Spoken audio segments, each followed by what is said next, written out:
E aí, pessoal, segundo bloquinho da aula de hoje, para a gente terminar a sexta-feira bem, com bastante direito penal. Olha só, então eu comecei a trabalhar com vocês o furto na forma do caput, subtrair coisa alheia móvel para si ou para outro.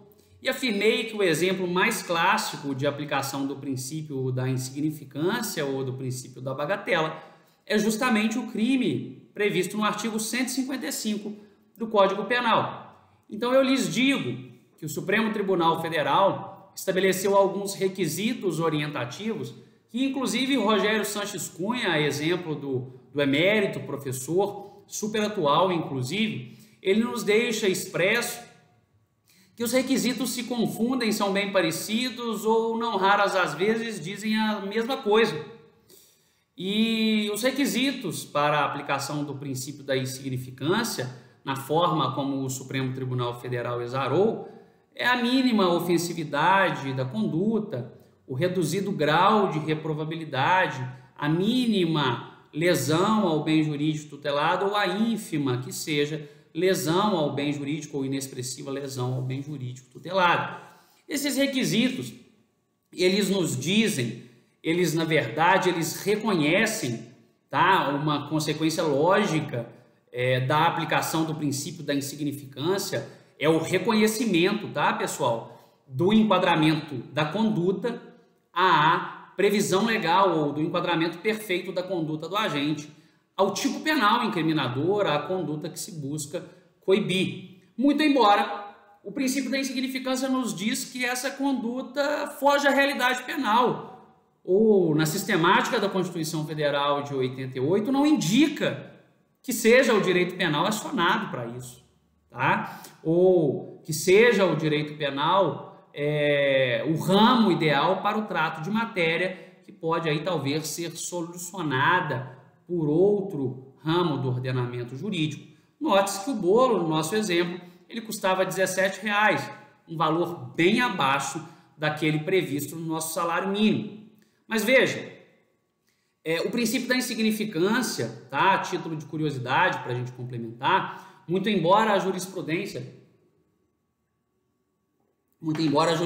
nos diga que o princípio da insignificância, ele deve, guardar ali amparo com um salário mínimo legal, então aquilo que estaria abaixo de um salário seria passível do reconhecimento do princípio da insignificância.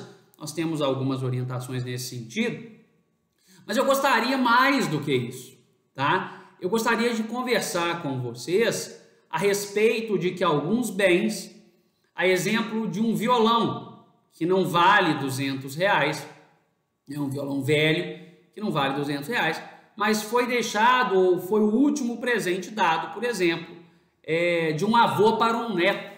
Então o avô, poucos dias antes do óbito, resolve entregar, doar, presentear o seu neto com um violão. E esse violão é subtraído. Note que esse violão, R$200, muito abaixo do salário mínimo vigente, tá? Ele não pode ser considerado insignificante, porque a análise não depreende somente o valor financeiro da coisa, mas também o valor emocional. O direito, e aí lido também, o direito penal, ele deve respeitar a sensibilidade humana. E digo mais, a sensibilidade humana está, extreme de dúvidas, acima da questão patrimonial. A sensibilidade humana, sem sombra de dúvidas, está acima da questão patrimonial. E veja-se, quando eu digo de sensibilidade humana, eu iniciei a nossa discussão falando que trabalharíamos ali questões de política criminal, e até agora não falei com vocês a respeito do sistema carcerário, mas vou falar. Nós temos no furto, tá? Principalmente nos crimes contra o patrimônio, o furto é o mais comum deles, o furto e o roubo, eles acontecem mais do que os outros. Nós temos ali algumas discussões no sentido de que a política criminal ou a circunstância social em que o país se vê torna difícil ou torna inatingível a leitura do criminoso face ao princípio da co-culpabilidade. veja-se que estamos passando por uma peculiar situação derivada aí da pandemia do Covid-19. E o princípio da co-culpabilidade, ele faz uma leitura, ou ele nos traz uma leitura, muito interessante e muito prudente do que seria a realidade brasileira, ou, na verdade, de não se exigir das pessoas que não gozam de uma realidade digna, uma conduta conforme o direito. Outro dia eu estava conversando com um advogado amigo meu, e quando falei do princípio da co-culpabilidade, ele estava me pedindo uma opinião em um artigo. Quando eu falei do princípio da co-culpabilidade, ele disse que não conhecia supracitado princípio. Eu até me assustei, indiquei para ele uma leitura, porque esse princípio ele nos traz uma aplicação muito direta à realidade brasileira, um princípio que não necessariamente é do direito brasileiro, mas o princípio da co-culpabilidade, ele impõe uma responsabilidade do Estado e, de certa sorte, não há como se negar que o Estado deve proteger os seus jurisdicionados. E aí o princípio da culpabilidade, ele nos diz que se um indivíduo é privado da sua dignidade por ampla e restrita negligência do Estado, não é exigível desse sujeito uma postura ou uma conduta conforme a normação, conforme o direito. Então, pessoal, o princípio, o subexame, o princípio que estamos estudando da co-culpabilidade, ele faz uma análise daquela sugestão ou daquele caso em que o indivíduo é largado, é abandonado pela família, junto com 2 irmãos menores, e essa criança sofre uma violência sexual aos 11 anos, aos 12 anos começa a ter contato com droga, aos 13 anos começa a ser usada por traficantes e etc. É uma realidade que destoa do que deveria o Estado proporcionar aos seus jurisdicionados, do que deveria o Estado garantir aos seus jurisdicionados. E aí, quando essa pessoa se passa a cometer furtos, e note-se que o Supremo Tribunal Federal tem entendimento de que o princípio da insignificância não pode ser aplicado em caso de reincidência, o que aqui data máxima venho discordar, entendo que não há, na forma da leitura da sistemática constitucional do direito penal, que é o que se propõe, não há uma vedação do princípio da insignificância, mesmo que o agente seja reincidente reincidente específico em crimes contra o patrimônio. Então, é algo que há pouco tempo eu atuei em um processo de furto, e nesse processo de furto, a todo momento a defesa debateu e suscitou o princípio da co-culpabilidade, o indivíduo que furta para a subsistência, ou o indivíduo que busca reiteradamente resguardar a sua dignidade, ou ainda o indivíduo que não tem outra escolha que não furto, que não roubo. Bem, essa situação ou a falta de dignidade não pode nos fazer presumir que toda e qualquer pessoa teria uma conduta conforme o direito ou superaria uma situação demasiadamente danosa. Então fica aqui uma indicação para que os doutores façam a gentileza de ler, de estudar sobre o princípio da co-culpabilidade, que eu vou fazer uma ponderação na próxima aula e gostaria que vocês contribuíssem. Nossa próxima aula ao vivo na quinta-feira, eu gostaria que a gente trocasse uma ideia a respeito do princípio da co-culpabilidade. Bem, com relação à jurisprudência e o princípio da insignificância, eu trago aqui relatoria do ministro Joel Ilan, do Superior Tribunal de Justiça, habeas corpus 471/229, oriundo do Estado de São Paulo. E lá nos diz: nos termos da jurisprudência consolidada pelo Superior Tribunal de Justiça, para aferir a relevância do dano mínimo vigente à época dos fatos, considerando-se irrisório o valor inferior a 10% do salário mínimo. Então está aí uma espécie de critério para a fixação para a aplicação, do princípio da insignificância, quer dizer, o bem com valor inferior a 10% do salário mínimo. E na ótica ou na óptica da Lei 7210, da Lei de Execuções Penais, Lei de 84, face a uma crítica ou uma crítica grosseira e esdrúxula a respeito da ressocialização, e agora sim, né, para a gente se debruçar, já agora partindo para a parte final da nossa aula, para a gente se debruçar sobre isso, sobre a política criminal e o porquê disso está sendo tratado agora, faz sentido a gente conversar, e muito a gente conversar sobre isso agora, porque um dos delitos que enseja maior reincidência, note-se que muito próximos, né, temos tanto o tráfico como os crimes contra o patrimônio. Então, os crimes contra o patrimônio, não tanto quanto o tráfico de drogas, mas eles guardam uma reiteração delitiva muito forte. O agente praticamente se vicia no cometimento daquele delito.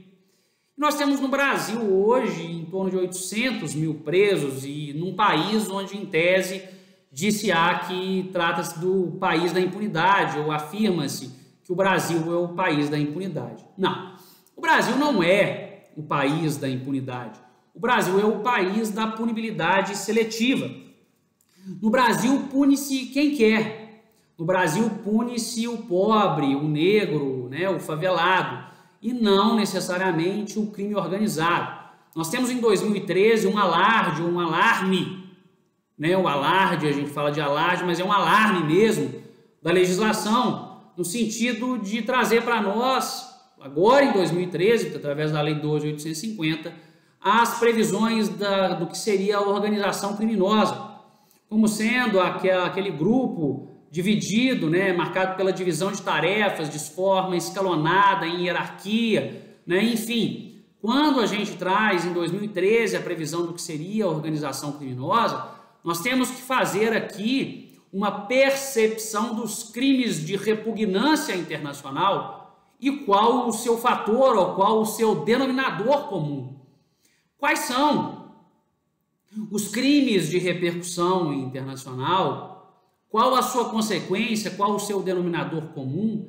É o que eu aqui trago, é o que eu me ponho a falar para vocês, né, clamando para que amanhã, como futuros operadores do direito, Vossas Excelências guardem, né, amparem, guardem sensibilidade ao caso concreto.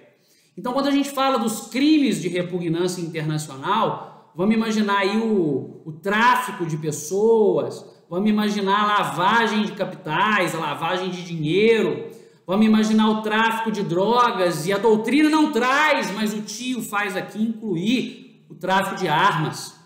Nossa, Hugo, por que você faz incluir o tráfico de armas como delito de repugnância internacional? É porque, né, o tráfico de armas ele enseja um risco grande à sociedade? Sim, não, e por que não? Eu trago o tráfico de armas porque eu estou traçando um denominador comum nos crimes de repugnância internacional.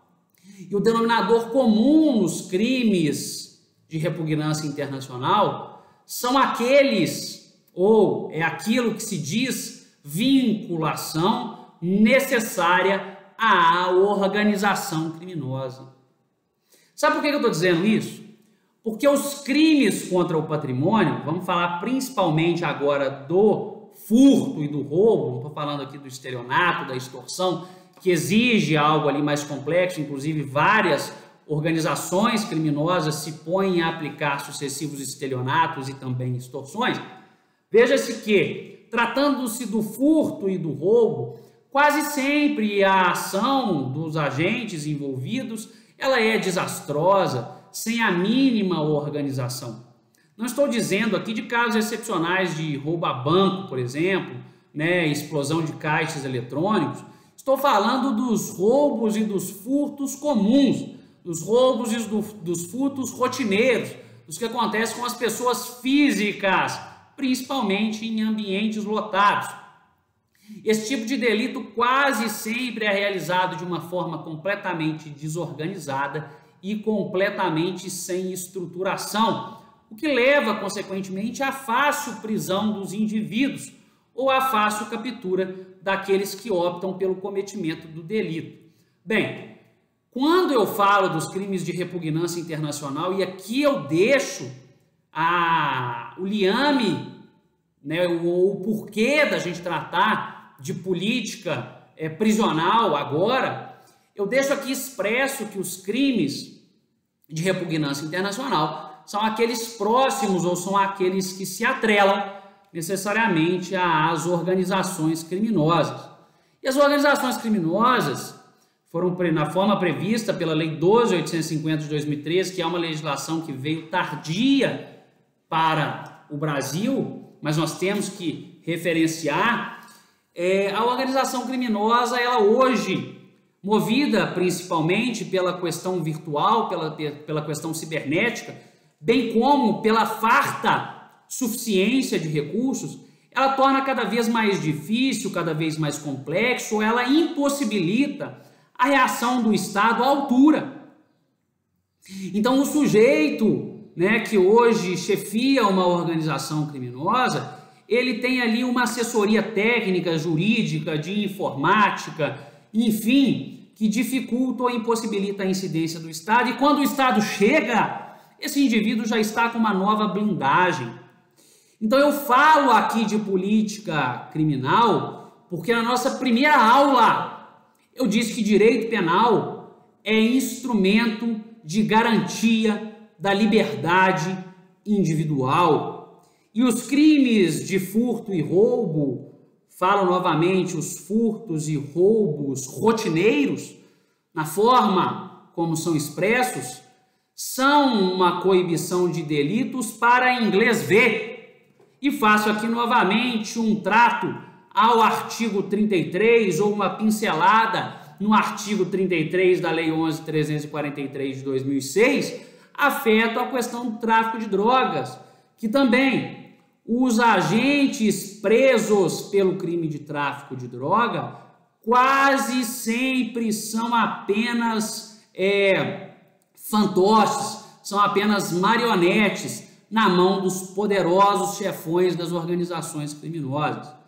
Aqui eu me ponho a discutir com vocês ou a enfrentar condutas previstas no artigo 157, no artigo 155, em que quando se lê subtração de coisa alheia móvel para si ou para outrem, necessariamente, e não sejamos hipócritas, nos vem à mente a figura de um negro de chinelo correndo, porque pegou algo de alguém, pegou um bem móvel de terceiro e saiu correndo.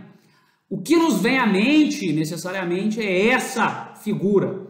E não sejamos aqui hipócritas, porque eu quero que vocês façam a leitura, e eu vou trazer exemplo na próxima aula, façam a leitura do direito penal retirando, eu sei que é difícil, é uma questão cultural, é uma questão que incidiu aí toda a educação e a percepção social de vocês. Retirem do âmbito de consciência de vocês que esse tipo de sujeito, o negro de chinelo, é o inimigo da população, porque os delitos de repugnância internacional assim o são taxados, porque as grandes organizações criminosas são necessariamente aquelas que afetam, que ensejam ou que estimulam a criminalidade. E veja, quando eu falo de criminalidade, quando eu falo de tirar da nossa imaginação a percepção de que o indivíduo que comete crime é o negro, é o pobre, é o favelado, eu estou aqui quebrando paradigmas, porque o chefe da organização criminosa não é também o traficante dono do morro, que comumente é morto ou rotineiramente é morto por operações muito, inclusive, estruturadas, faço aqui a valorização da autoridade policial, pelas polícias militares ou pelas unidades especiais de repressão, principalmente ao crime organizado. Os principais criminosos ou os chefes reais das organizações criminosas são os financiadores, e os financiadores, infelizmente, a todo momento se eclodem notícias a respeito, são ou têm em sua estrutura uma forte gama de blindagem, justamente por fazerem parte do alto escalão dos poderes. Então nós temos envolvimentos de grandes autoridades estaduais, federais, em qualquer que sejam os poderes, dentro do executivo, dentro do legislativo, dentro do judiciário, que, munidos ali de um resguardo ou de um escudo do cargo de que ocupam, se fazem como financiadores do crime organizado, se fazem como financiadores do tráfico de droga, se fazem como financiadores do tráfico de armas. E o porquê? O porquê da gente trabalhar isso agora é simples. É porque nós temos 800 mil pessoas, presas no Brasil hoje, sem que se tenha qualidade. Então, se a gente continuar aprendendo reiteradamente o sujeito que nos vem à mente quando a gente fala de furto e de roubo, não haverá mudança ou não haverá diminuição da criminalidade no Brasil. Porque se nós garantíssemos todos os direitos os direitos fundamentais e as garantias fundamentais na forma prevista na Constituição Federal de 88, eu garanto, nós estaríamos fechando estabelecimentos prisionais e não com estabelecimentos prisionais superlotados. E ora, se o indivíduo pratica o roubo ou o furto num primeiro momento e é preso sem arma, num segundo momento ele vai se sentir confiável para usar ali uma arma, para usar uma faca, para usar uma arma de fogo. Então o que eu estou trazendo à baila, ou o que eu me ponho a discutir de forma introdutiva para a nossa discussão dos crimes contra o patrimônio, é para que nós façamos uma leitura sensibilizada dos artigos 155 e 157, principalmente porque o estudo do bem jurídico tutelado aqui passa sim pelo patrimônio, passa sim pela posse, mas na forma como nós iniciamos a nossa aula, como nós dissemos que é importante a vontade legislativa, que é importante a vontade da Constituição, a Constituição entendida aí como um instrumento hermenêutico, necessariamente nós vamos nos pôr a entender que a punibilidade simplesmente sem responsabilidade dos agentes tipicamente que cometem os delitos sub-exame, ela é simplesmente, reitero a expressão, para inglês ver, porque não vai ou não irá se verificar a diminuição da criminalidade. Então, na próxima aula, o nosso debate ao vivo vai ser sobre o princípio da co-culpabilidade. E aí eu vou encerrar todos os comentários que a gente tem para fazer a respeito de furto e de roubo, com a participação de vocês, e eu tenho certeza que a gente vai fazer um debate engrandecedor, um debate que vai trazer um somatório muito grande, e nós vamos conseguir, em 1h30, depois dessa introdução que eu fiz, exaurir todo o tratamento dos dois dispositivos e das questões polêmicas que lhes envolvem, tanto do furto quanto do roubo. Por quê? Porque agora, depois de escutar essa explanação, vocês têm plena condição de fazer um instrumento ou fazer o estudo hermenêutico, interpretativo, que se exige do direito penal, qual seja a leitura do direito penal segundo a Constituição Federal. Bom final de semana, queridos. Um abraço.